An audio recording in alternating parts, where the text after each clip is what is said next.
vai chegar a cristologia nenhuma. O sentido básico do que é a teologia. Ao meu ver, nós estamos perdendo isso. Quando eu digo nós, não somos nós os estudantes, somos nós enquanto igreja, somos nós enquanto teólogos, somos nós enquanto qualquer coisa. Por quê?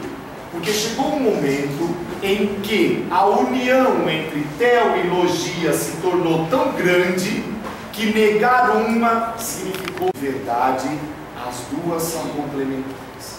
Então, quando nós falamos de teo, nós estamos falando de fé. E quando nós estamos falando de fé, não há lugar para dúvidas, não há lugar para discussões, não há lugar para nada disso. Fé é isso e pronto. Sou hindu, acredito que Deus tem uma tromba e umas patinhas. Você pode vir falar o que você quiser. Meu Deus é Ganesha e pronto. O que significa dizer? Fé não tem por que discutir ou por que perder tempo em querer falar da fé, seja do outro, seja mudar a fé do outro. Ah, então quer dizer que a gente não... Opa, espera um pouquinho. Nós não estudamos teo, nós estudamos teologia. O que significa dizer que logia tem a ver com a razão. E se tem a ver com a razão, tem a ver com dúvida, tem a ver com mudança, tem a ver com discussão. Não existe razão onde é isso e ninguém mais pode dizer nada. Em fé é isso e ninguém pode dizer mais nada. Então, só para a gente ilustrar, para entender direito. Desde o início da igreja cristã, que existe uma coisa chamada culto. Vamos chamá-la com um termo que é comum para nós, missa. Se nós tivermos que colocar missa, missa entra aqui. Não tem discussão, é missa. Agora, como é que se reza a missa? Opa, entramos aqui. É de frente, é de costa, é de perna para cima, é de perna para baixo, é com roupinha assim, é sem roupinha daquele jeito, é com uma veste que vai até lá embaixo, é sem a veste. Isso não entra na questão do teo. Isso entra no logia. Eucaristia. Eu já tremo, porque quando você fala de Eucaristia, ó, cuidado, calma.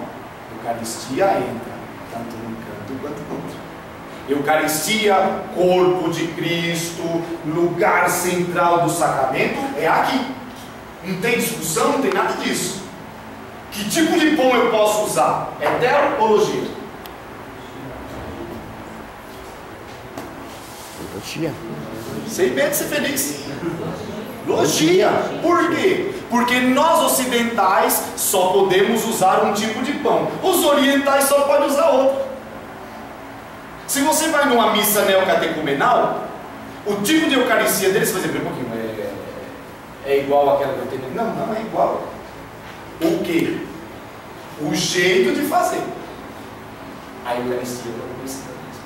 Então, quando a gente fala disso, devemos colocar na cabeça duas perguntas. Teo tem relação à pergunta o quê? E quando a pergunta é o quê, repito, não há lugar para dúvidas, não há lugar para discussões. Onde é que tem lugar para dúvida, para discussões? Na pergunta como? Batismo é o quê? Ah, e agora? Uma gotinha de água, Rio Jordão, piscina, não tem água, uma gotinha, sei lá, de um líquido qualquer. Isso é o quê ou como? Então aqui estamos indo bem. Porque sem isso, qualquer coisa que a gente fizer depois não vai ter sentido nenhum. Qual é o grande problema? Eu chego e eu digo, eu não aceito que o pão tenha fermento. Ok? O que é que eu estou discutindo? A Eucaristia ou a Eucaristia? E aí vão me chamar do quê? Herege! Reverendo católico, como pode falar de uma coisa dessa? Calma! Herege é aquele que vai negar não é o que vai negar o corpo.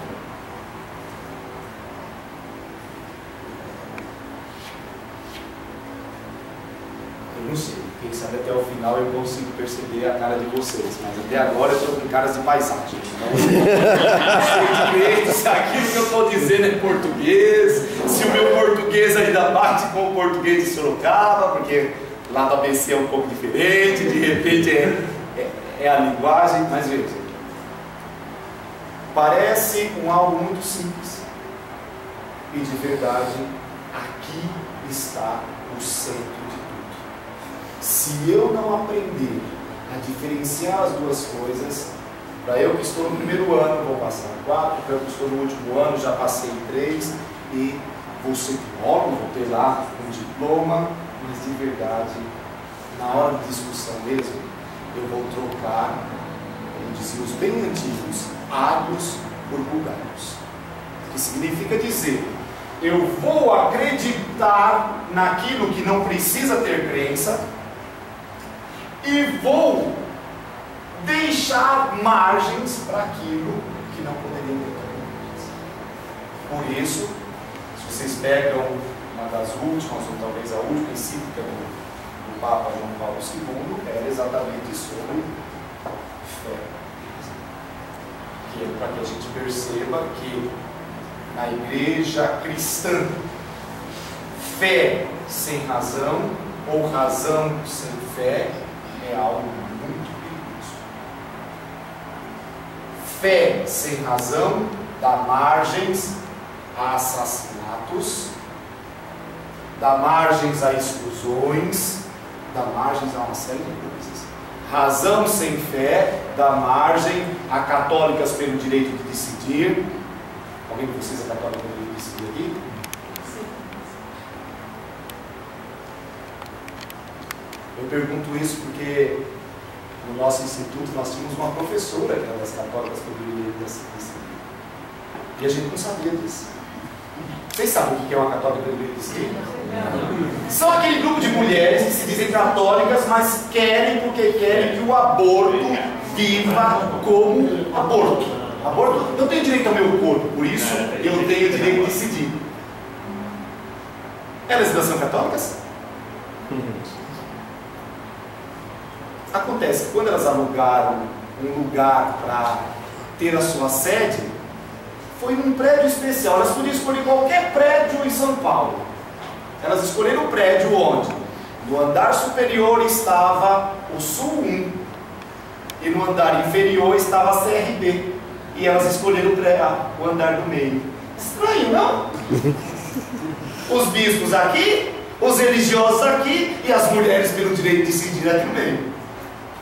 Então, essa professora lá estava conosco, uma boa professora, tudo mais, mas é incompatível com a nossa parte de cá. Quando veio à luz que ela fazia parte, era uma das ideólogas disso, foi pedido gentilmente que ela fosse para casa, aquela coisa toda, então ganhou um bilhetinho azul. Acontece que na época ela estava escrevendo um livro e a gente não sabia desse livro. O livro era sobre a pedofilia na igreja. Então o que ela alegou para o mundo, não foi para o Brasil, para o mundo inteiro? Fui tirada do Instituto de Teologia porque estava fazendo uma pesquisa séria sobre os padres. Nossa, mas choveu de coisa do mundo inteiro. A diocese eu sou da diocese mais retrógrada do mundo. A Idade Média não chegou ainda na minha diocese. Foi assim que ele ficou conhecido.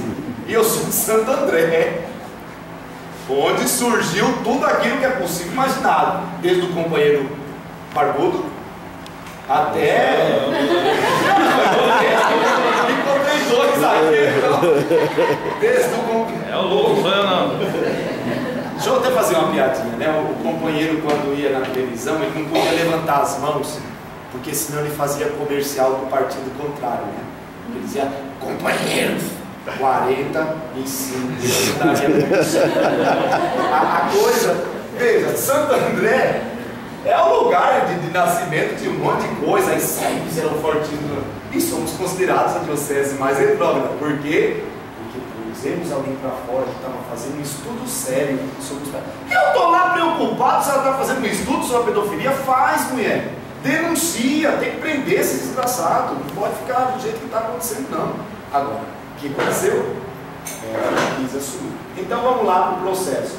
Aconteceu um pequeno processo judicial e ela teve que ser readmitida. Então, nós como Instituto Católico não podíamos deixar que ela lecionasse. Uma vez por mês ela vinha, assinava o olerite, recebia o seu dinheiro e voltava para casa até a aposentadoria. É assim que funciona. Isso é Brasil.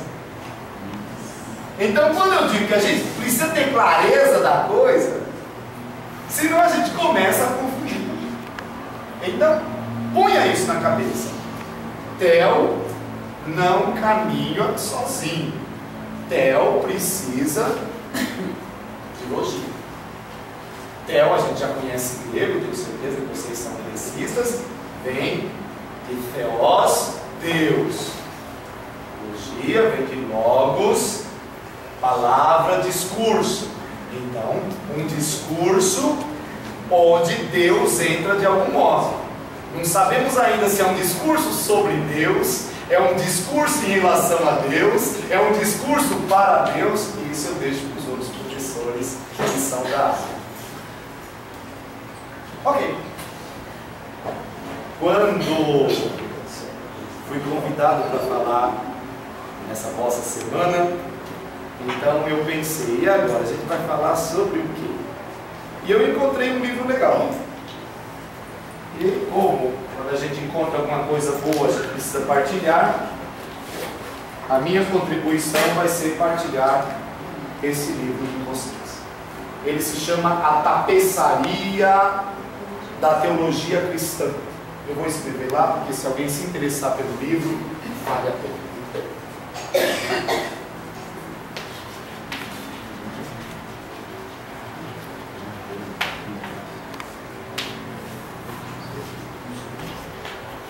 Tapeçaria da Teologia Cristã. O autor é o norte-americano, é o senhor Gregório, então Gregory C. Higgins. É um N, e ele é das edições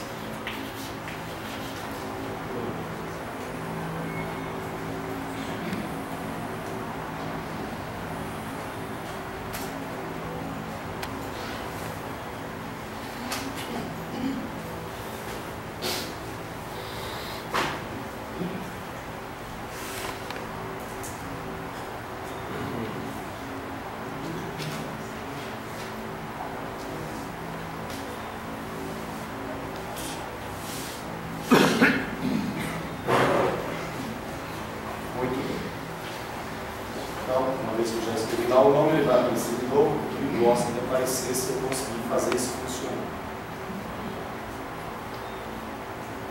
E o que é isso? Alguém sabe disso? Vamos tentar de novo. Está amarrado. Aqui está aparecendo. Alguém sabe dizer o porquê que está fazendo isso? Aqui eu estou vendo, normalmente. Eu não estou vendo aqui. Ó, isso. Está espelhado. Está espelhado. Alguém de vocês mexe com Macintosh?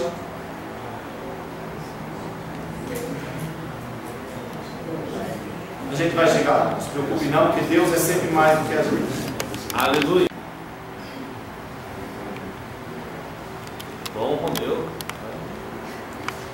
Mas se vocês olharem é com M, não é com M, e eu posso explicar o porquê. Porque a gente só ganha M depois que é bispo, e eu ainda não sou, vocês estão vendo, eu ainda sou nada. Acontece que eu, os meus últimos 2 anos, eu morei em Imola, numa paróquia, e na Itália tem uma diferença muito grande entre ser religioso e diocesano. Padre é somente religioso. Então, se a pessoa é chamada de padre, já saiba, é religioso. Se é diocesano, bonito, ganha um terminho dom. Então, eu sou um dom. Muito feliz. Estava esperando que eles me colocassem outra perninha, mas a outra perninha não apareceu ainda. Então, só falta um risquinho. Ô, mas é demais. Se for preciso, acho que agora vai. Aê! Glória a Deus. Então, eu sou simplesmente o compilador, ok? Não tem minhas ideias aqui, a não ser quando eu falo. E olha que eu falo com gosto. Sabe que gracinha? Você viu?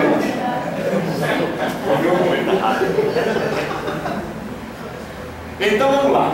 Primeira coisa, esse autor diz que fazer teologia é como fazer um tapete. E para fazer um tapete nós precisamos de duas coisas. E eu preciso de uma outra coisa. Deve estar atrás da faixa. Atrás da faixa? Ok.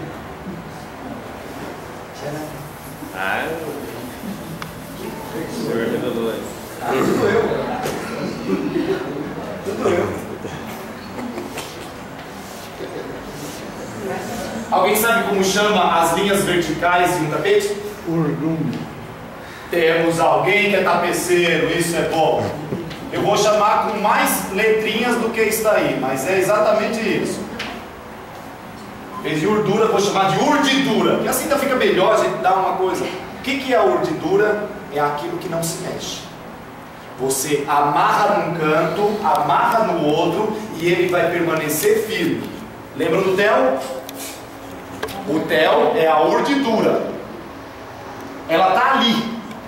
Uma vez que você escolheu, ela não muda mais. Acontece que para fazer uma tapeçaria, você precisa de uma outra coisa que são os horizontais, que ganha o nome de Trama. Perfeitamente. Deus é mais. Pronto. Já posso ir para casa satisfeito, porque é isso que é a teologia. O que é a teologia? Quando eu, na minha vivência, no meu conhecimento, nos meus relacionamentos, eu me torno parte daquilo que começou antes de mim, vai terminar depois de mim e não depende de mim. O que é que depende de mim? O entrelaçamento nessa urdidura para que tenha sentido a minha vida, para que tenha sentido as minhas coisas. Então, tanto uma quanto a outra precisam, em primeiro lugar, de material. Não tem como você fazer um tapete sem antes você escolher o tipo de material. Então, eu quero fazer um tapete de lã. Eu não posso comprar linha de poliéster. Se eu compro linha de poliéster, não faço tapete de lã. Quais são os materiais que um teólogo precisa? Bíblia. Ok? Bíblia. Tem uma segunda coisa, importantíssimo, sem ela o teólogo não pode viver. E a tradição. Vocês já leram um livro, não é isso? Não, ainda não. Mas vamos Vocês já ver. sabem tudo isso, eu estou chovendo no molhado, que significa dizer, vamos para casa, está dando certo o negócio. Então veja, quais são os materiais de um teólogo? A escritura e a tradição. Sem essas duas coisas não há teologia. Agora, essas duas coisas não são isso daqui. As duas coisas são a Bíblia. Porque a Sagrada Escritura pode ser lida de 1500 jeitos diferentes. E a tradição pode ser entendida de pelo menos uns 15 jeitos diferentes, para dizer isso. Segunda coisa, não basta eu ter o material. Se você me pôr um material de tecelão na mão, eu não sei o que fazer com ele. Eu sei o que é uma urdidura, eu sei o que é uma trama, tá lá os preguinhos, eu vou até amarrar, mas vai ficar feio demais o meu tapete. Uma vez eu tentei fazer ponto cruz. Pelo amor de Deus.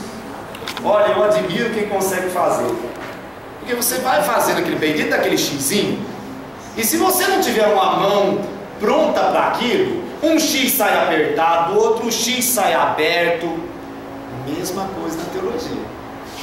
Se você não tiver uma boa mão para fazer a teologia, olha, vai sair cada caca. Pobre das paróquias que nos pegar depois falando para o povo. Por quê? Porque a gente tem o material. Eu aprendi, ok, você aprendeu. Aprendeu a utilizar o material mesmo?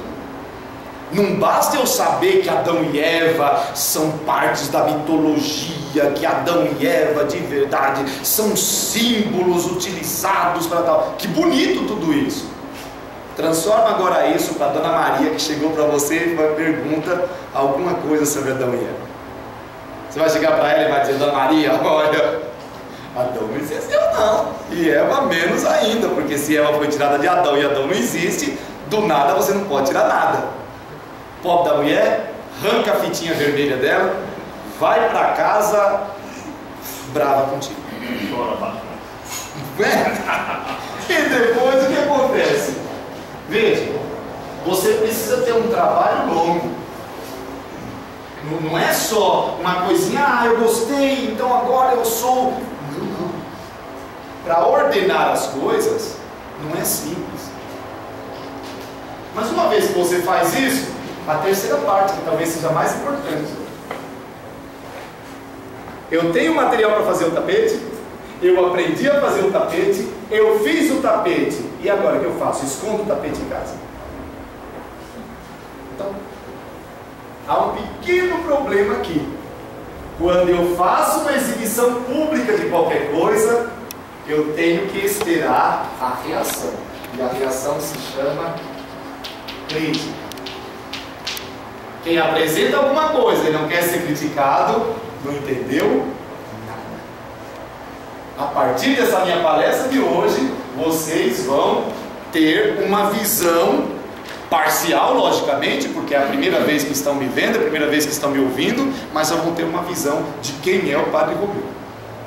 Se tiver uma outra palestra, com certeza vocês já vão dizer, pessoal, ou vamos que vale a pena, ou dizer, não vai não, foi uma perda de tempo, a gente não aguentou, só ficou sentado lá porque o professor obrigou a gente a participar. Veja, essa é a crítica. A crítica o que é? Não é só o que eu falo. A crítica é aquilo que eu tomo como decisão, é aquilo que eu assumo, e uma vez assumido, eu vou expressar.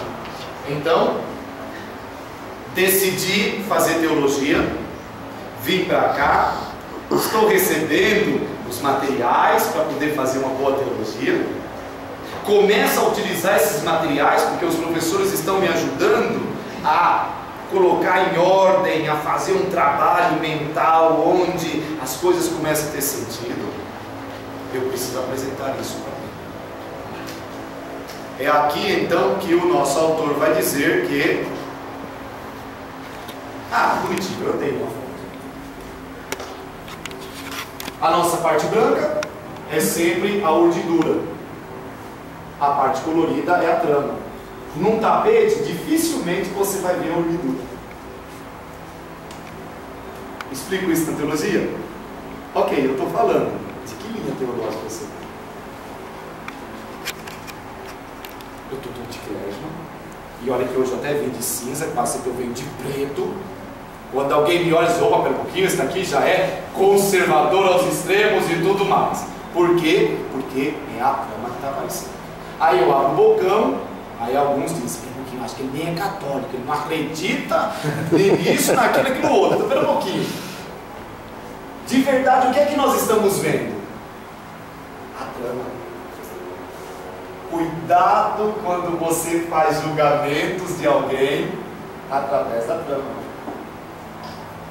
Teve um tempo que eu fiquei fora do seminário e eu fui ser professor. E eu era professor de filosofia. E eu nunca dizia para os alunos qual era a minha religião, porque afinal de contas não precisava dizer. E todos eles tinham certeza absoluta de que eu era ateu. Era assim que funcionava. E um dia, conversando com um dos alunos, aí estava lá, na secretaria até da escola, tudo mais. E eu falei, o que você faz da vida? Eu sou catequista de Crisma, não sei o que lá. E eu descendo a lenha na coisa, né? Porque é assim que você tem que fazer. Aí você até estou pensando em entrar para o seminário. Ixi, pronto, agora piorou tudo. Aí eu disse para ele, Pois eu não estou pensando em entrar para o seminário, eu estou voltando ano que vem para o seminário. O que, professor? O senhor? Como? Aí veio toda uma coisa, aí lógico, isso passou para todo mundo. Por quê? Ali eu era professor. Eu não era contrário à igreja. Eu nunca dei aula de igreja, eu dava aula de filosofia. Agora, o que a gente faz? Vou voltar sempre ao meu início, hein? A gente confunde tel com logia. Porque eu sou cristão, então eu não posso falar de determinados temas. Porque eu sou cristão e não posso discutir determinados temas. Cuidado, eu posso discutir. Agora a minha base é que eu não posso discutir. Eu nunca disse nada em sala de aula que fosse contrário à minha fé, que fosse contrário àquilo que eu acredito. Agora, como professor de filosofia, eu não ia lá para dar aulinha de religião ou de qualquer coisa do tipo. Fazer catequese com eles. Catequese te faz no curso de catequese. Me faz compreender? Sim. Deus te ouça. Aqueles três passos que já foram falados, então só para a gente recordar, na escolha, a gente tem que ter sempre a escritura. Eu até vou fazer uma piada. Ultimamente, em vez de a gente pegar a escritura e a tradição, a gente pega o catecismo da Igreja Católica, não é isso? E faz teologia. Olha, se vocês estiverem fazendo teologia em cima do catecismo da Igreja Católica, esse é o meu primeiro e último ano. Porque vocês vão me ouvir, aqueles que têm aula comigo, dizendo: o catecismo é ótimo, é maravilhoso. Não é para o curso de teologia. Ele é para que você possa aprofundar aquilo que a igreja está oferecendo, para que você saiba como é que você vai organizar as coisas. Mas se você faz teologia em cima de um catecismo, significa dizer que alguma coisa está errada. Não é que nós vamos aprender a ser contra. Se você aprender a ser contra, vá ser luterano. Você é católico. O catecismo da Igreja Católica. O catecismo faz parte da tua vida e tudo mais. Mas tem que diferenciar. Se eu quero fazer um tapete de lã e eu compro linhas de poliéster, eu faço um tapete de lã? Agora, eu posso dizer que a linha de poliéster não presta? Pelo amor de Deus, a linha de poliéster é muito boa. Agora, se eu quero fazer alguma coisa que é científico, então eu tenho que buscar aquilo que é científico. O catecismo não foi feito para ser científico. O catecismo foi feito para que o cristão possa ter uma base daquilo que a igreja está apresentando. Por isso, olha que gracinha.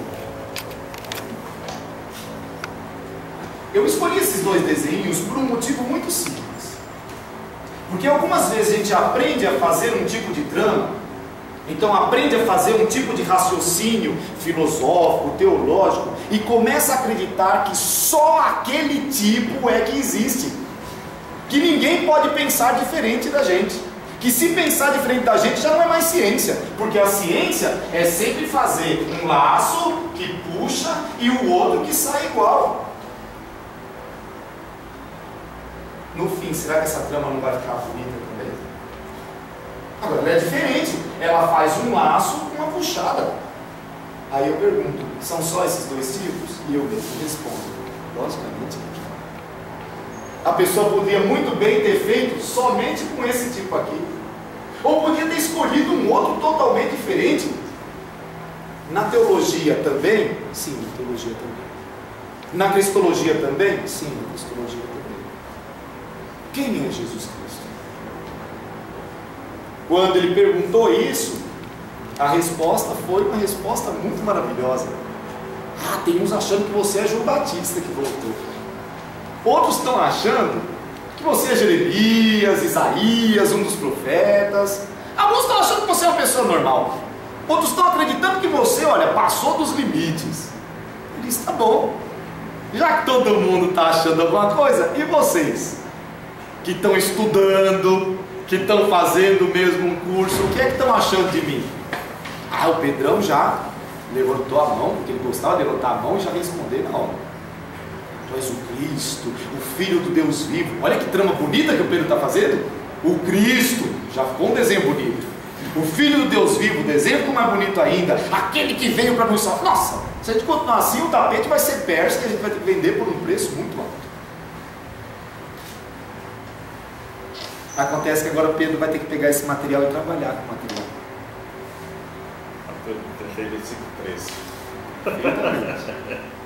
E quando Pedro vai trabalhar com esse material, a gente vai perceber que Pedro tem o material certo, mas não sabe o que fazer com o material. Pedro já comprou tudo. Comprou o quadradinho, comprou as linhas, comprou tudo. Olha, tu és o Cristo, o Filho de Deus, aquele que veio ao mundo para nos salvar. Olha, aí você, está tudo perfeito. Então vamos ver se Pedro compreendeu mesmo tudo. E Jesus continuou falando: o Filho do Homem está indo para Jerusalém. Chegando lá, ele vai ser preso, ele vai ser torturado, vai ser morto e ressuscitará no terceiro dia. O que é que Pedro faz? Cata Jesus por um braço, puxa ele para o canto e diz: opa, é pouquinho. Eu já fiz o meu tapete é o Cristo, o Filho do Deus vivo, aquele que veio para nos salvar. Não dá para colocar esse negócio de sofrer, morrer, ser torturado, não. Que Deus não te permita isso. Espero que eu me faça compreender. Não basta ter o conhecimento. Pedro tinha naquele momento o conhecimento, mas na hora de colocar em prática, teve que ouvir de Jesus: afasta-te de mim, Satanás, porque aquilo que você está dizendo não faz parte do tapete que você estava querendo construir.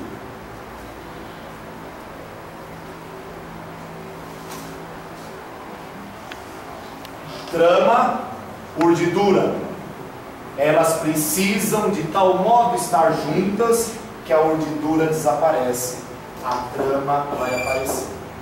Mas não existe trama sem urdidura. Vamos colocar isso no corpo humano? Nós, seres humanos, não nascemos para ter os ossos pelo lado de fora. Precisa ter, no mínimo, uma pelezinha, um pouquinho de carne, alguns com um pouquinho mais de carne, assim, outras coisas. Cada um de nós está também com enchimento. Agora, todos nós sabemos que por baixo desse enchimento tem que ter algum osso. O que significa dizer? Na hora em que a gente estiver discutindo, se de repente aquela pessoa que está falando de ressurreição está falando da urdidura ou da trama.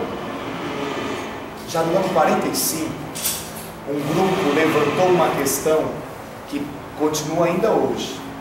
A questão era a seguinte: o que aconteceu com o corpo de Jesus?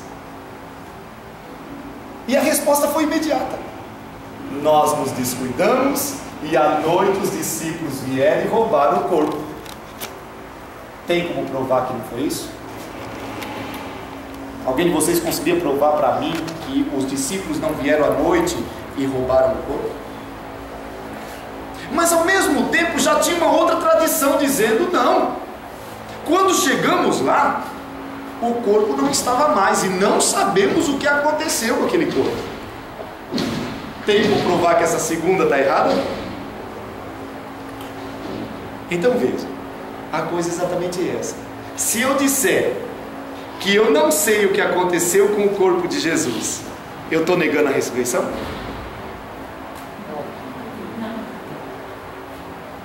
Se você disser isso para alguém que não sabe diferenciar o que do como, do que é que você vai ser chamado? Então eu estou no caminho certo. É isso que eu quero que vocês compreendam. Algumas pessoas colocaram na cabeça que religião, política, e qual é a terceira coisa que a gente não pode discutir? Futebol. E futebol. Que afinal de contas o time que eu conheço acabou de ter um problema sério, porque o que matou está aqui no Brasil, o que está preso não matou ninguém e é nós. Então, é nós. Então veja, a coisa é exatamente isso. Eu tenho que aprender a diferenciar o que é que eu posso discutir e o que eu não posso. Vou agora ser bem liberal, ok?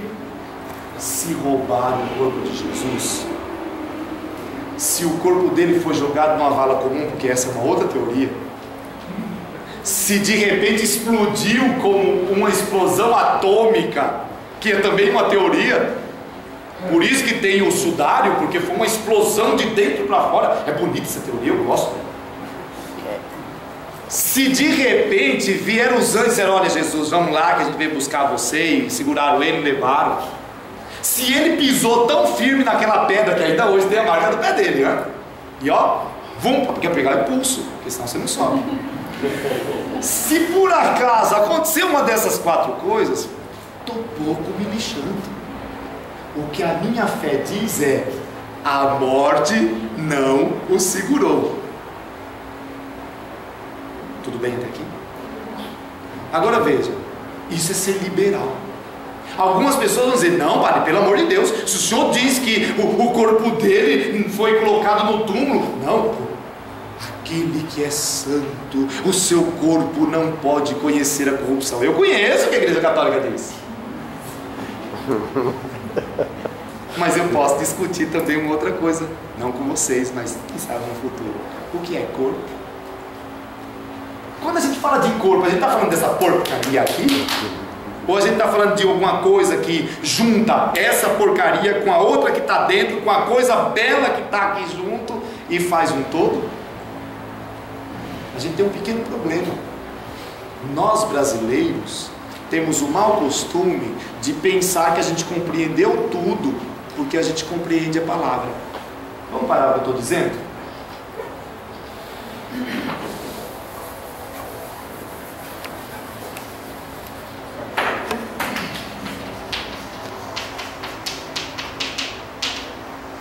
Creio na ressurreição da carne. O que é que eu estou dizendo?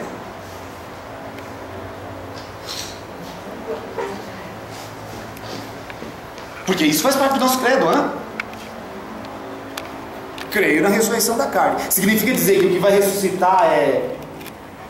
Não vou morder não, porque senão não seria... Sangra. É isso daqui? Ou será que a gente tem que voltar àquilo que era a definição de carne no tempo de Jesus? Porque para um judeu, quando ele diz basar, ele não está dizendo só a carne, esse negócio que cheira bem, cheira mal de vez em quando, tem uns probleminhas. Carne, para eles, era o todo. Quando um judeu dizia, creio na ressurreição da carne, ele estava dizendo, creio na ressurreição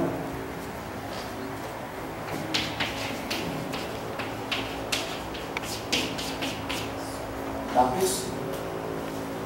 É essa a concepção que nós temos de carne hoje? Não. Quando nós dizemos creio na ressurreição do corpo, então não pode cremar. Pode cremar ou não pode? Pode. E depois como é que vai ressuscitar? Por quê? Porque de novo nós vivemos um problema sério com a palavra corpo. Se é para ressuscitar com o corpo, o senhor quer ressuscitar com esse corpo de agora? Ou com aquele que tinha lá quando tinha 18 anos? Porque eu já não estou querendo esse, eu estou querendo... Gente, se a ressurreição do corpo é desse negócio aqui, acho que eu não vou viver mais muito tempo não, porque até agora a coisa já está começando a cair tudo, se eu viver mais, chega uma hora que não sobra mais nada.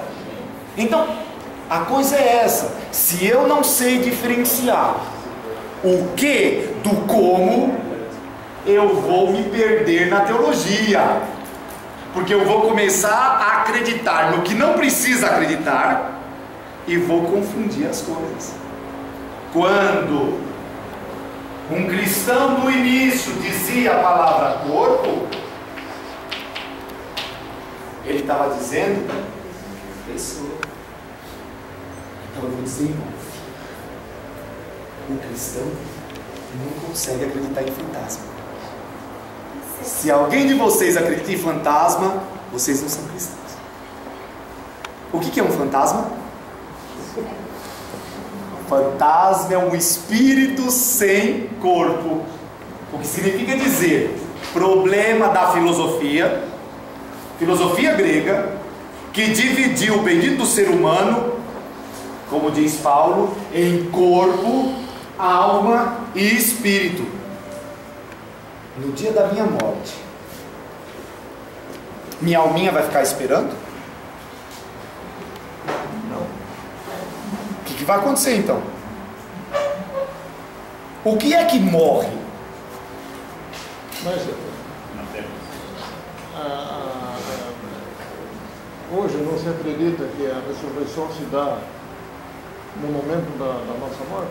Olha aqui, aí veio uma discussão que já fez com que o Reinhold J. Blanc fosse considerado grande e depois fosse considerado, porque ele fez uma proposta, e a proposta dele é de que na hora que você está perdendo um, já está ganhando o outro.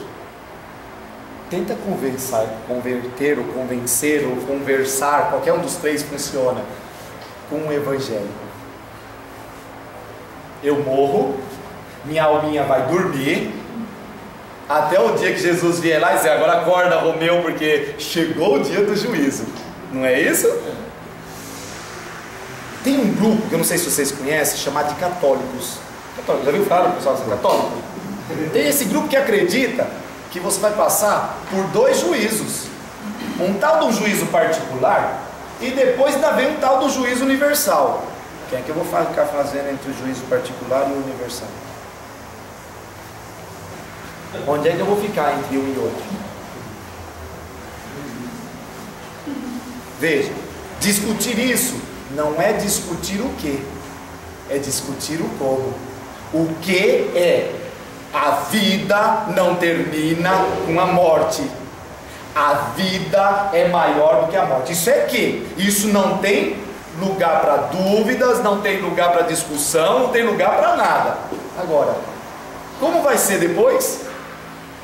Ou você pergunta para os videntes, que eles adoram saber tudo. Vidente é uma maravilha, né? Quase sempre Jesus vem, fala com eles. Quando não vem Jesus, vem Nossa Senhora. Quando não vem Nossa Senhora, vem São José. Às vezes vem todo mundo. Dos videntes, a pessoa que eu mais gostava, agora foi punida, não posso mais gostar, mas eu sempre gostei de Vassula, porque Vassula não fala com qualquer subalterno, não, ela só fala com o pai. Eu não venho com esse negócio, começou aí com anjinho, não sei o que. A Vassula sempre falou com... Não, é aqui que ela é poderosa. Eu vou ficar ouvindo, Jesus. Jesus já ouviu do pai e está falando, ela não. Ela tinha esse poder. Agora até a igreja dela disse, para Vassula, se alguém aqui é vassulista, saiba que ela foi punida, viu? E vassulistas são aqueles que tem aquele livrinho azul do Padre Gobi, do movimento sacerdotal mariano, que ele também é um bom vassulista.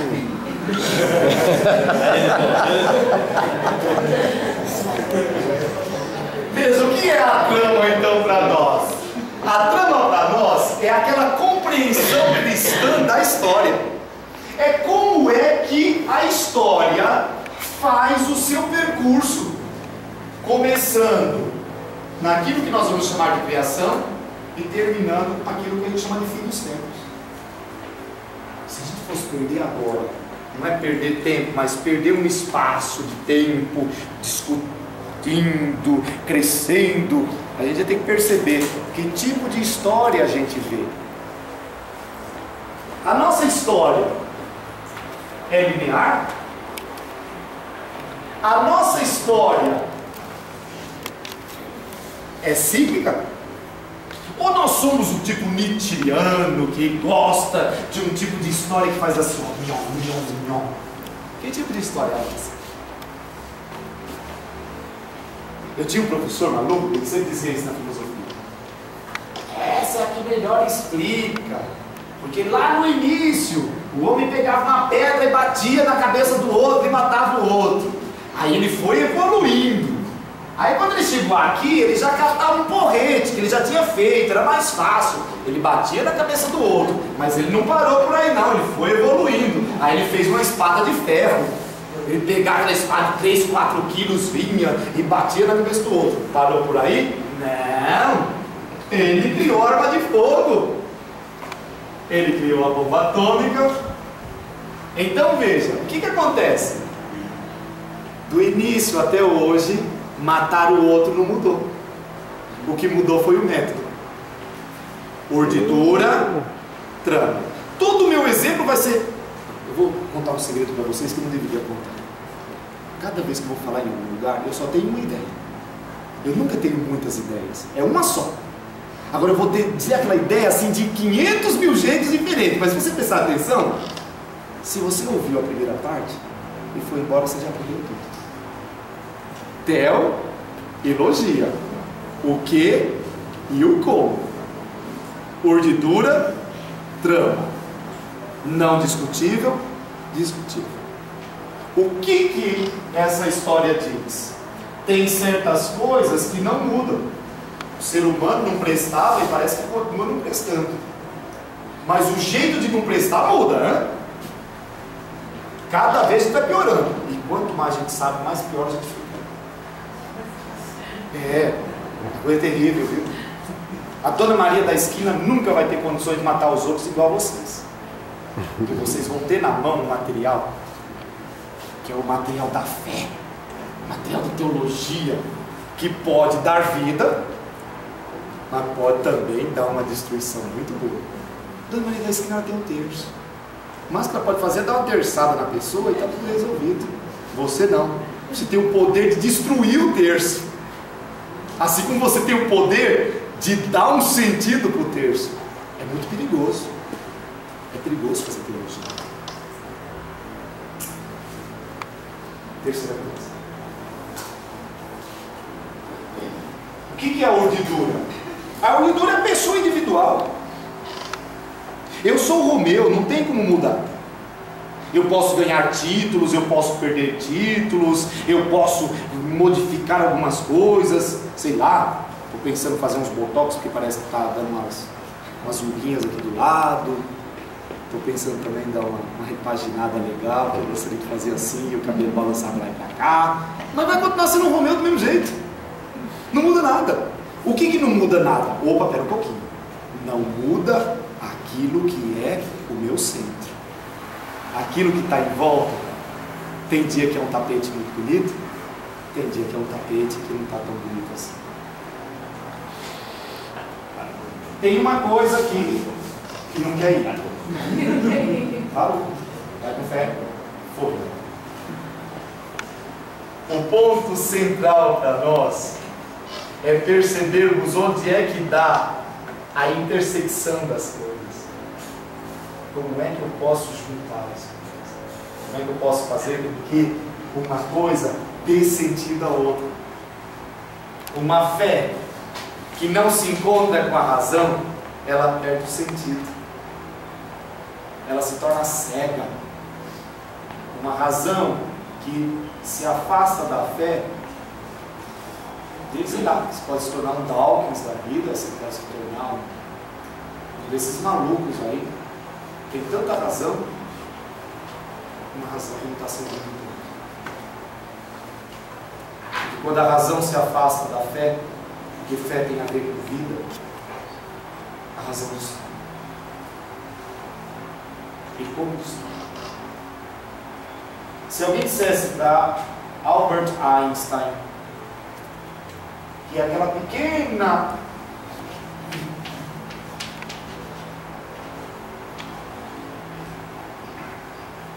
fórmula poderia ser um dia utilizada para destruir milhões de pessoas, ele continuaria a pesquisa dele? Certamente não. Se dissesse para aquele grupo que estava reunido lá, de físicos, de químicos, desses grandes, que aquilo que eles estavam criando, que eles estavam descobrindo, não ia servir para gerar vida, também serve, mas ia servir para matar milhares de japoneses, eles teriam continuado a pesquisa. Agora, se a gente prestar atenção, a energia atômica, ela não é ruim. Então, sabendo que a energia atômica não é ruim, mas sabendo que a pessoa pode usar de modo errado, eles continuariam a pesquisa?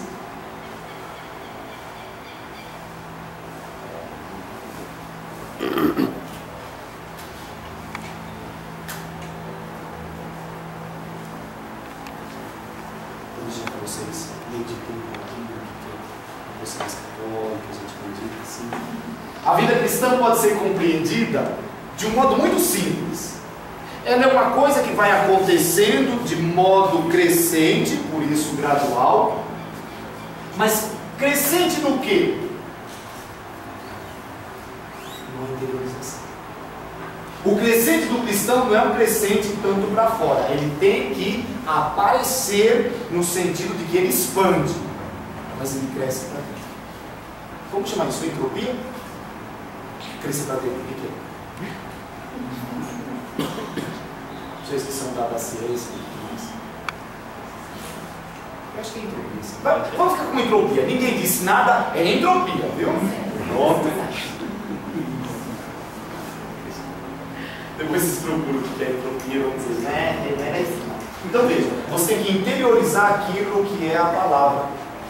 Interiorizar aquilo que é a base central da nossa fé. E a base central da nossa fé é a palavra. Mas não a palavra falada, a palavra que fala. Porque a base central da nossa fé é Jesus. A palavra que se faz carne. A palavra que se faz carne.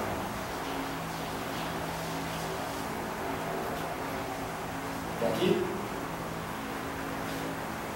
Ela tem que se tornar o quê? Uma estrutura interpretativa.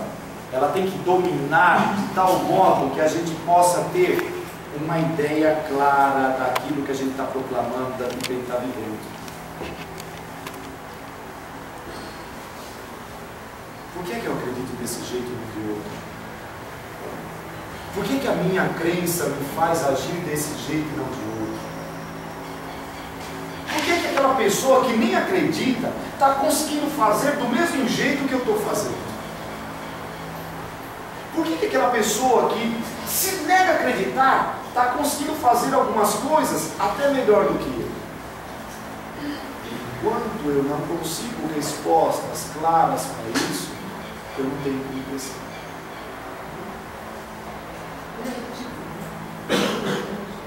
Eu não tenho como crescer. Eu preciso ter uma resposta clara para isso. Porque senão eu vou dizer, como a dona Maria disse: ah, padre, eu não vou mais na igreja não. Minha vizinha vai, ela é pior do que eu. Eu sei que aqui em Sorocaba isso não acontece, mas lá em Santo André é assim. É desse jeito. Ah, parei na igreja, o pessoal só vai lá para ficar olhando a roupa do outro. E como é que eu sei isso? Porque eu não prestava atenção em outra coisa, a não ser das pessoas que estavam prestando. Dá para perceber que se eu não tiver clareza disso, aí ele vai, ah, não, eu perdi a fé. Não, você não perdeu a fé. Você nunca teve. Ninguém perde. Isso é verdade. Será que eu tenho fé? Eu tenho, mas muita gente não. Ah, essa autora é uma autora legal. Quem sabe um dia a gente lê alguma coisa dela. A Sandra Schneider. Ela diz que antigamente era tão fácil de compreender a Bíblia. Até a Idade Média, bastava você fazer os 4 censos. Então vamos lembrar quais são os 4 censos. Primeiro sentido, sentido literal. Perigosíssimo! Eu pego lá um texto onde está escrito que Jesus caminhou sobre as águas. Literalmente, caminhar sobre as águas é tem H2O, lá vem Jesus. Opa! Maravilha! Por que Jesus pode caminhar sobre as águas? Porque ele é filho de Deus. Veja que explicação bonita. Ele pode tudo? Deus não pode tudo? Pode ou não pode? Pode.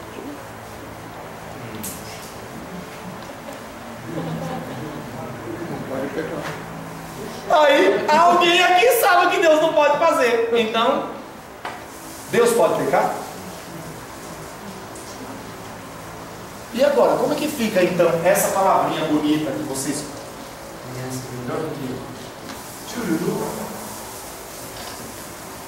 Vamos colocar assim, na língua que Deus fala, porque sabe que Deus só fala uma língua, né?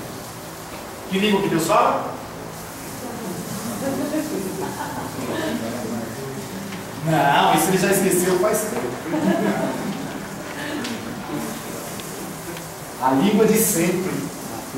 Deus sempre falou nessa língua e não em outra. Omnipotens.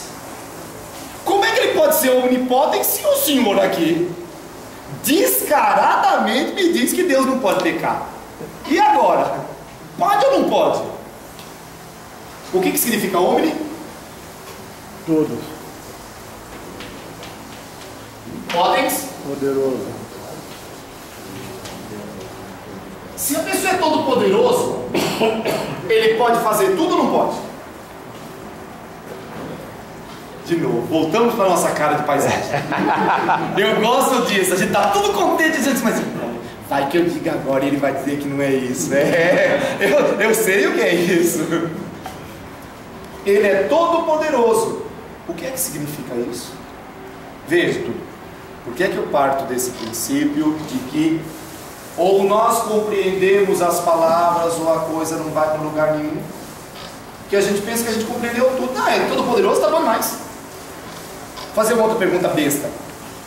Se Deus é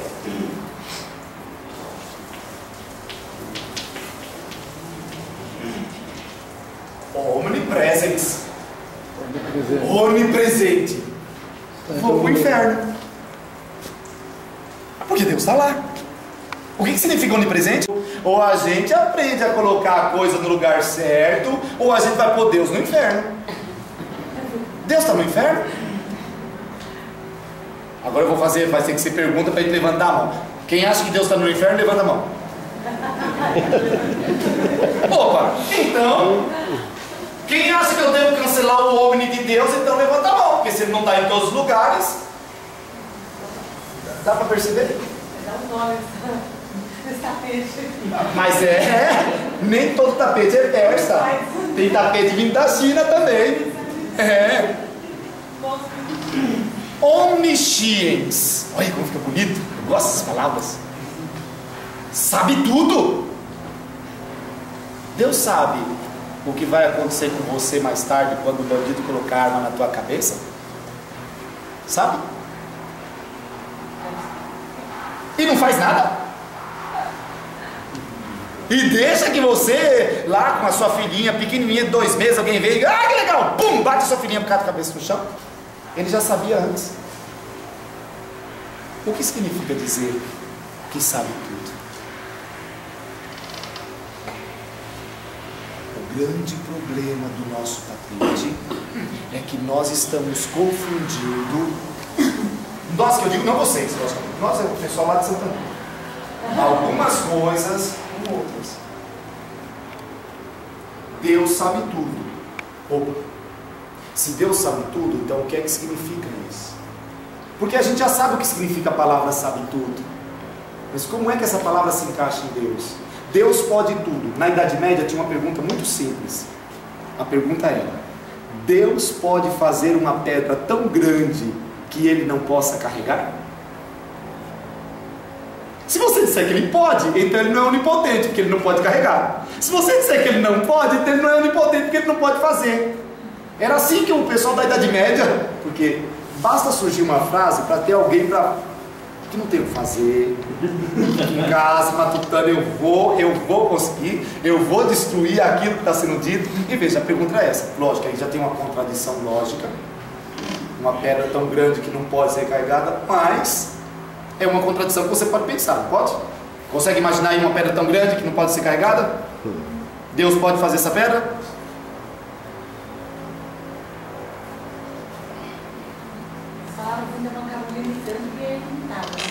Por isso que um dos grandes problemas da modernidade é um problema linguístico. É um problema, para usar a palavra do irmão ali para não ficar bravo, conceitual. Ai que bonito. Agora você ficou feliz, né? É uma questão mesmo muito mais profunda.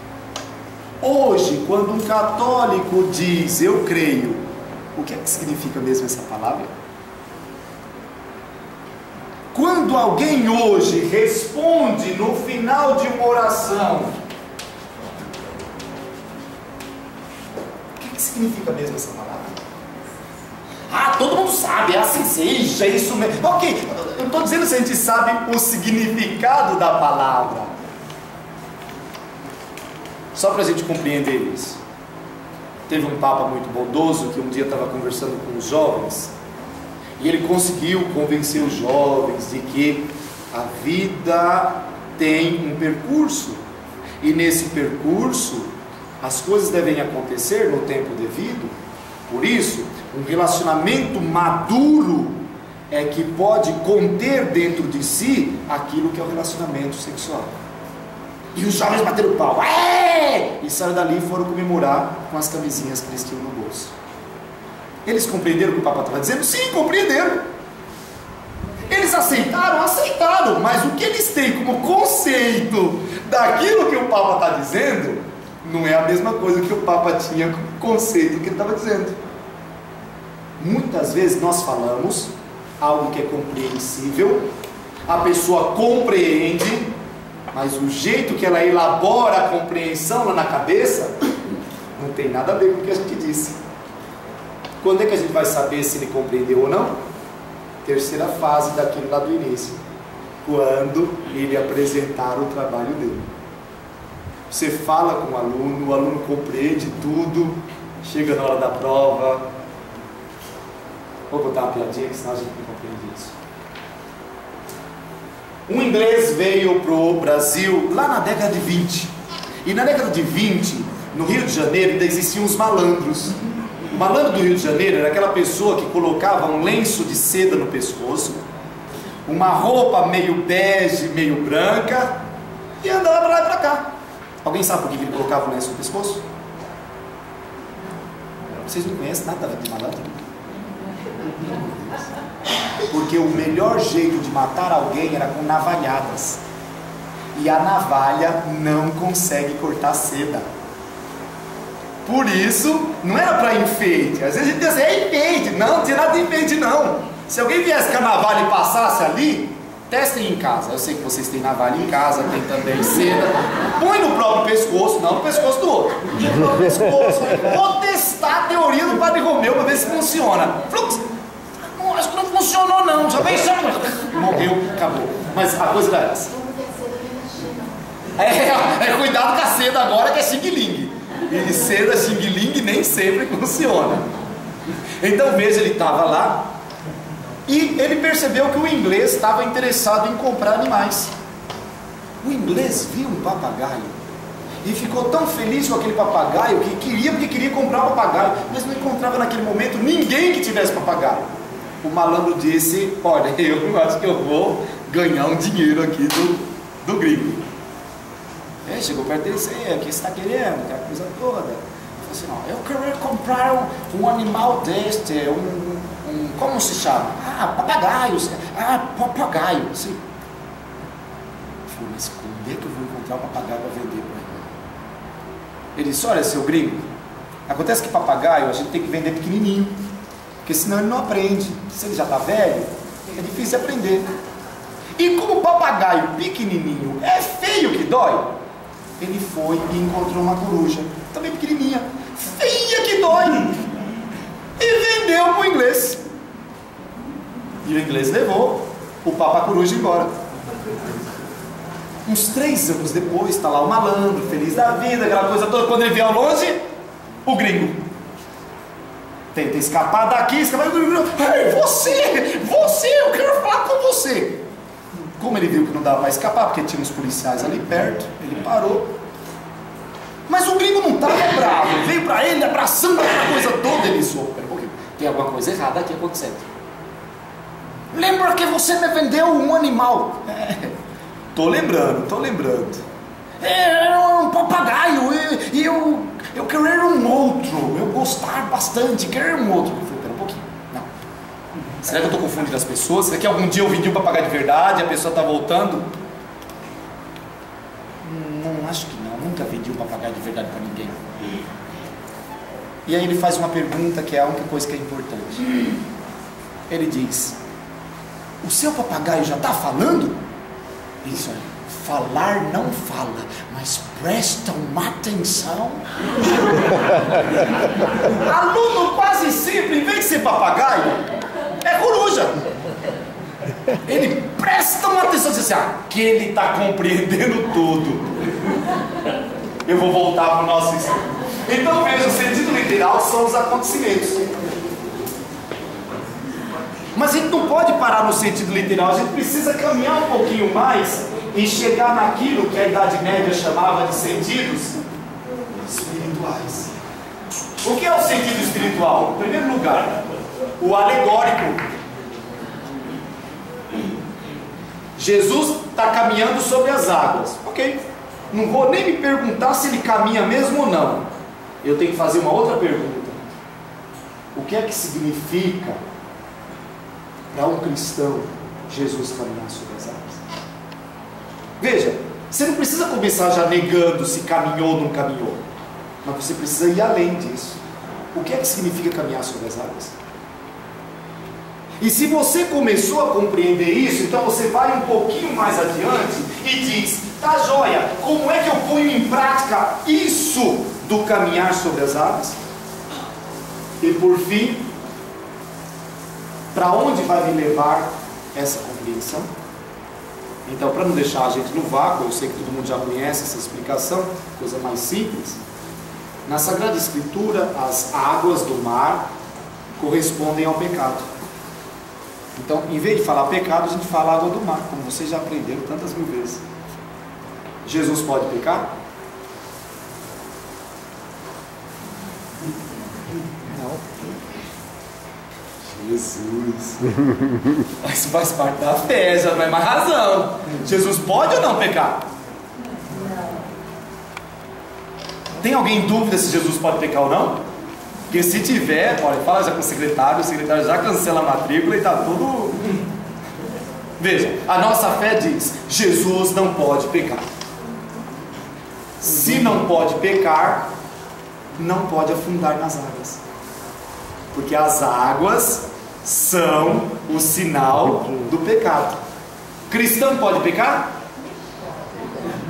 Poder não pode, mas... Cristão pode também viver sem pecar? Então vamos lembrar do texto para ver se pode ou não. Pedro, lembra do Pedro? Uma pessoa legal. Se você é mesmo Jesus, que eu não estou acreditando muito não, também quero caminhar sobre as águas. O que é que Jesus disse para ele? Venha. E levar o Pedrão. Opa, 1 passo, 2 passos, 3 passos. Estou gostando do negócio. O vento forte veio das orelhas do Pedro e o Pedro, ó.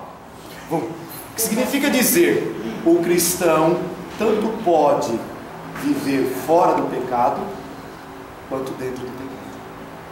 É possível ao cristão viver sem pecado. E é possível ao cristão afundar no pecado. Só que ainda tem uma terceira coisa. Na hora que o Pedro afunda, ele faz aquilo que todo cristão devia fazer: salva-me, Senhor. É isso que diferencia o cristão dos outros. Agora, literalmente o que nós temos é Jesus Copperfield, caminha sobre as águas tranquilamente. Pedro Mr. M, que tenta caminhar sobre as águas, mas errou um dos passos. Porque sabe que é fácil caminhar sobre as águas, e qualquer prestidigitador sabe caminhar sobre as águas. Alguém conhece a técnica? Não? Gente, pelo amor de Deus, vocês precisam de televisão. Hoje a gente aprende tudo ali.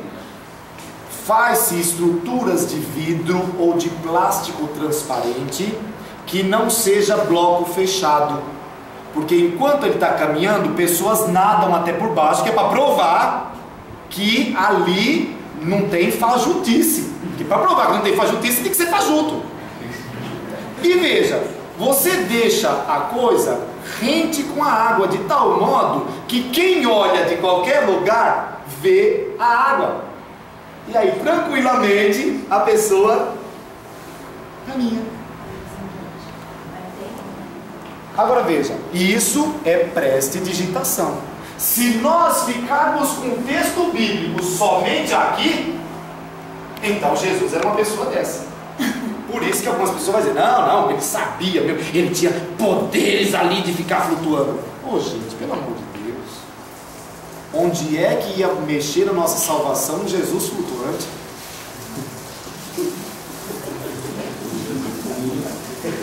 Mas tem gente que, se você disser que Jesus não flutuou, ele chora, ele entra em crise, ele põe o seu nome na caixinha de oração, vai todo mundo interceder por você lá depois. Sim, Jesus, nós te pedimos por aquele padre, pai, porque ele não está acreditando, e aí faz todo uma coisa.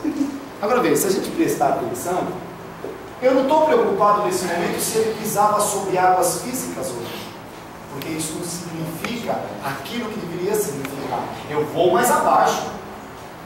Andar sobre as águas é não pecar? Opa, era um pouquinho. Então eu já tenho uma saída.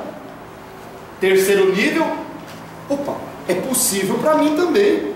Se até o Pedrão, que era conseguiu, pelo amor de Deus, eu também consigo. O que é isso? Meu, se eu conseguir isso, com certeza, na minha morte, eu subo. Eu vou fazer uma pergunta besta para vocês. Não que eu tenha esse costume, porque eu sou uma pessoa que não faz pergunta besta. Mas em todo caso, hoje eu vou fazer, que é para poder quebrar a regra. Não posso mais fazer, posso. Eu sou um bom desenhista. Se eu não fosse padre, eu ia ser um pintor. Por isso, eu sou abstrato. Eu sou assim daqueles desenhos abstratos que a gente não compreende direito se não for explicar. Se a minha terra, ok? Ó, viu? Esse é uma coisa perfeita. E esse sou eu. Se eu quiser ir para o céu, eu tenho que ir para onde? Eu tenho que subir, não tem? Porque todo mundo sobe para o céu. Sobe ou não sobe para o céu? Sobe. Eu quero ir para o céu, eu vou para onde? Lá para cima? Maravilha, eu gostei. Todo mundo concorda que eu tenho que ir para cima quando eu vou para o céu? Como vocês concordam, eu vou dizer assim. Eu não virei quarta-feira, pode procurar outro padre. Não vou, essa audiência não está boa. Esse céu não é estado de graça? Vamos subir para o céu. Vamos subir, o importante é subir. Amém. Meu irmão Xing Ling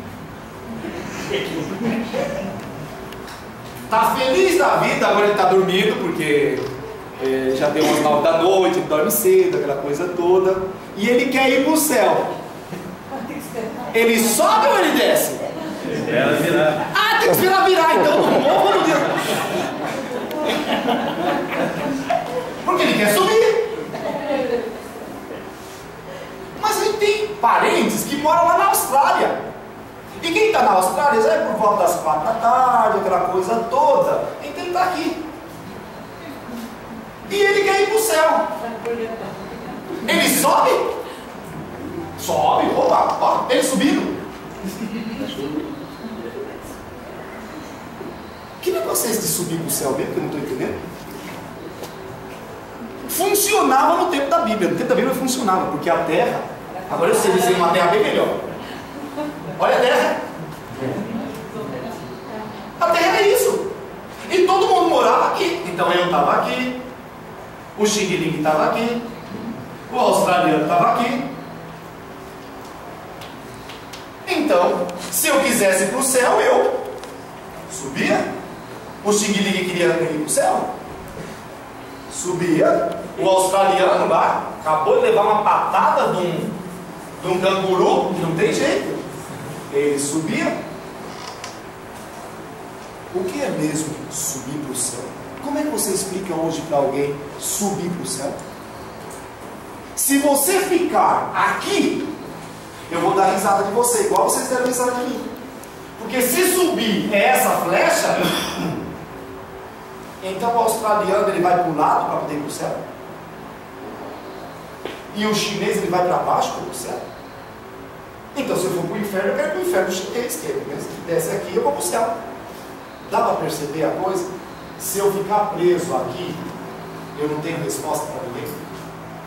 Agora, se subir significa dizer encontrar-se com Deus, então não importa se você está lá, aqui, lá.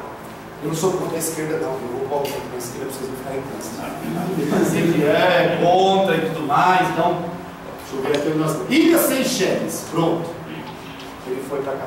Então veja, se subir para o céu é encontrar-se com Deus, não importa onde você está, e não importa o horário do dia que você está, você sempre vai subir. Essa regra funcionava no tempo de Jerusalém. Vamos pensar que Jerusalém seja lá embaixo, então alguém subia para Jerusalém, ok? Porque ninguém podia descer para Jerusalém, porque Jerusalém era a terra de Deus. E se é a terra de Deus, mesmo que fisicamente você tivesse que... Alguém perguntasse, o que você está fazendo? Estou subindo para Jerusalém. Até aqui tudo bem? Maravilha. Amém? Então, como é que funciona isso? Quando o pessoal fala de Jerusalém. Literalmente, Jerusalém é uma cidade. Pronto.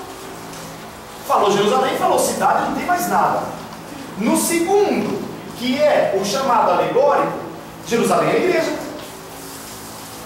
Quando você pega Paulo falando de Jerusalém, Paulo está falando mesmo da cidade? Ele vai perder tempo a ficar falando de uma cidade? Não. Ele está falando da igreja. No sentido terceiro, que é o chamado tropológico, Jerusalém é a própria alma. Por isso que pode ter uma nova Jerusalém. Por quê? Porque alma aqui, de novo, pessoa. Vou até escrever aqui para vocês pensarem que alma é pessoa. Cidade celestial. Vocês já estudaram Cassiano? João Cassiano, patrologia? Nenhum grupo estudou com João Cassiano? O nome do João Cassiano, nome santo. Tudo bem, foi ele que criou isso aqui, ficou bonitinho. Agora veja, na Sagrada Escritura, na vida da igreja, ou eu passo aquilo que eu conheço, pelo menos pelos 4 sentidos, ou eu me perco. Eu me torno um literalista. Está escrito, pai! Está escrito lá! Todo mundo conhece aquela piada besta do cara que tinha a Bíblia como caixinha de surpresa, né? Então um dia ele chegou, fechou os olhinhos, disse: Senhor Jesus, eu te peço agora, dá uma palavra para o meu dia, que eu estou com a vontade de cumprir a tua palavra. Aí abriu e estava escrito. E saindo às pressas, ele foi e enforcou-se. Disse: não, Senhor, uma palavra que seja para mim, eu quero cumprir a tua palavra. Amém, Jesus? Amém. Quando abriu, o que tem que fazer, faze-o logo. Então veja, você tem que tomar cuidado quando você pega a Bíblia e utiliza a Bíblia de modo literal. Senão é perigoso você morrer. A gente quer parar um pouquinho? Quer? Que hora que a gente para? A hora que quiser. A gente para agora. Em nome de Jesus. Pronto, tá parado. Voltamos em 10 minutos, tá bom para vocês? Tá bom, são 10 minutos, não tem mais do que isso não. São 9h37, no 47 eu começo a falar. E aí quem não estiver aqui, né? Guardei o rosto de todo mundo, sei onde estava sentado e sei tudo. Olha que gracinha, vamos começar já com um anjo, porque a segunda parte a gente tem que começar assim do jeito bonito, porque senão vai dizer, é contra, não sei o que lá, blá. Então, gente, tem uma coisa que foi desvalorizada, principalmente no século passado, e que a gente precisa retomar. No século passado, o que valia muito era a questão histórica. Aconteceu ou não aconteceu? É verdade ou não é verdade? É isso ou não é? Olha, isso é importante, mas não é a única coisa importante. Tem outras perguntas que são importantes também, como aquelas perguntas de cunho espiritual e existencial. Se aconteceu daquele jeito ou não, importante historicamente, o que muda na minha vida é mais importante do que isso. Se Jesus tinha consciência de que era Deus, ou não tinha consciência, porque essa foi uma discussão muito séria no século passado, hein? Jesus sabia que era Deus ou não sabia? Aí um grupo dizia, sabia sim, porque ele é filho de Deus, ele sabe tudo. Ah, quer dizer então que já pequenininho, Sabe que tem uma lenda de que Jesus com 2 meses já falava, né? Eu chamo de lenda, algumas pessoas acreditam como realidade e tudo mais. Por quê? Porque algumas pessoas acreditam assim, sendo o verbo encarnado, ele sabe tudo e sempre soube tudo. Oh meu Deus!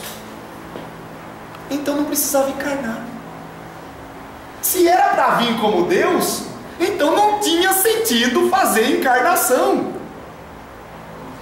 A encarnação é exatamente aquilo que Paulo vai chamar com uma palavrinha tão bonita. Eu vou transliterar, porque assim a gente fica feliz da vida. Vou pôr até um acento aqui para ficar mais bonito ainda. Kênosis. O que é a kênosis? Para entender kênosis tem que conhecer cavalo. Quem não conhece cavalo não entende kênosis e não vai entender de jeito nenhum. Cavalo está lá com a sela, com os arreios e tudo mais. E ele, em determinado momento, percebeu que você está afrouxando. Então, quando você faz isso, ele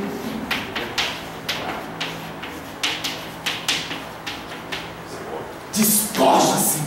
Já viram o cavalo fazendo isso? Já? Você não precisa tirar tudo. Ele tira tudo. Não sobrou mais nada. Então, o que é a kênosis? A kênosis é um despojamento. Despojamento significa dizer, Filipenses capítulo 2, ele que era Deus não se apegou ociosamente a ser Deus, deixou tudo e veio morar no meio, junto. E aí Paulo tem uma coragem que o autor de Hebreus não tem. Paulo diz, sendo igual a nós em tudo, ponto. Hebreus, espera um pouquinho, calma. Igual a nós em tudo, vírgula.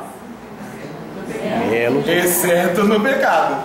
Leiam a carta de Paulo, que Paulo não tem medo de fazer o ponto no sendo igual a nós em tudo. Por quê? Porque a concepção de Paulo, que é uma concepção cristã, é de que o verbo de Deus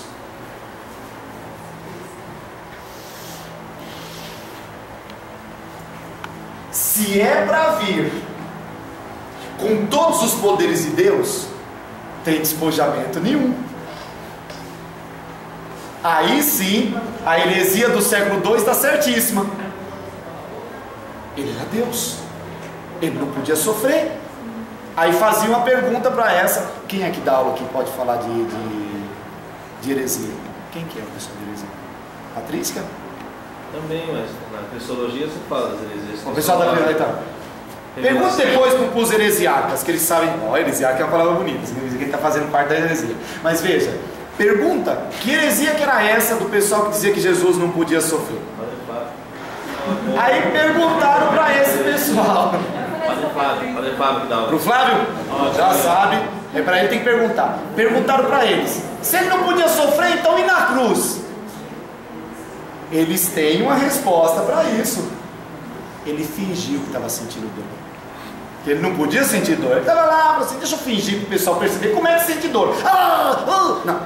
Então veja, a coisa assim. A coisa é exatamente essa. Mas vocês perguntam para o professor vai saber dizer para vocês o que é isso? Claro, vai falar. Porque veja, ou ele passou por isso daqui, ou a nossa concepção cristã está com algum problema. Agora veja, significa o quê? O que é que incide na minha vida? Eu vou fazer uma pergunta bem besta que não é para responder. Se por acaso, hoje, alguém comprovasse que de verdade Marcos capítulo 6, versículo 3 é literal, o que mudaria na nossa concepção de fé? Mudaria alguma coisa? Viu que eu não citei o que era Marcos 6,3, que ele está filmando. Então a pessoa que tem que ir lá e ver o que está escrito no Marcos 6,3, que é um texto perigosíssimo. O teólogo católico não mexe com esse texto. Porque Marcos 6,3 diz assim: mas não é esse o filho do carpinteiro? Por acaso ele não é o irmão do José, do Tiago, do Simão e do Judas? 6,3, Marcos? As irmãs dele não moram aqui conosco? Se hoje alguém comprovasse que de verdade irmão é físico, irmã é física, Jesus deixaria de ser Jesus? Então veja, questão histórica é importante, mas não é a única importante. Existe também uma questão espiritual, existe uma questão existencial. Jesus não deixa de ser Jesus se por acaso ele tem um irmão, um sobrinho ou qualquer coisa do tipo. Ele é Jesus, ele é o Salvador. Agora, pode ser também que nunca teve, por isso que a pergunta é besta. Se por acaso ele casou com a Maria Madalena, como quis levantar o pessoal do Dambral, deixou de ser Jesus? Deixou de ser o Salvador porque casou com a Maria Madalena? Agora veja, a tradição nunca colocou isso. Então o Dambral está criando uma tradição nova. O que significa dizer, a gente não precisa perder tempo com tradições novas. Mas a coisa é exatamente essa. A gente não pode confundir aquilo que é central com aquilo que é periférico. Me explico. Encontraram uma senhora esses dias num shopping famoso de São Paulo, e ela estava com a filhinha, e disseram para ela: mas como a sua filha é linda. Ela disse: você não viu o book que ela fez ainda. Veja, não confunda o original com aquilo que é. Não confunda o que com o como. A menina é o que, o book é o como. Ou vocês não lembram daquela modelo que o Photoshop deixou ela tão bonita que esqueceram e tiraram o umbigo dela? Não viram ainda essa revista? De tal modo arrumar a barriga dela para que ficasse perfeita, que se esqueceram, fizeram esse pequeno lapso. Lógico que cabeças rolaram ali, mas saiu na revista mesmo. Ela não tem umbigo. Assim como já saiu gente com 3 pernas, com 2, com um monte de outras coisas. Então, se isso é verdade, a questão, como esta história bíblica ilumina a vida cristã, é tão importante quanto esse acontecimento bíblico que aconteceu, não. E agora? Noé existiu ou não? Sei lá. Quando eu morrer eu pergunto para ele: e aí Noé, você existiu ou não existiu? E aí eu converso com ele. Quero saber se 2 animaizinhos subiam mesmo ali pulando, porque é isso que a gente aprendeu, né? Os animaizinhos subiam de 2 em 2. O elefante e o elefante. E eu já não lembro mais quais os animais.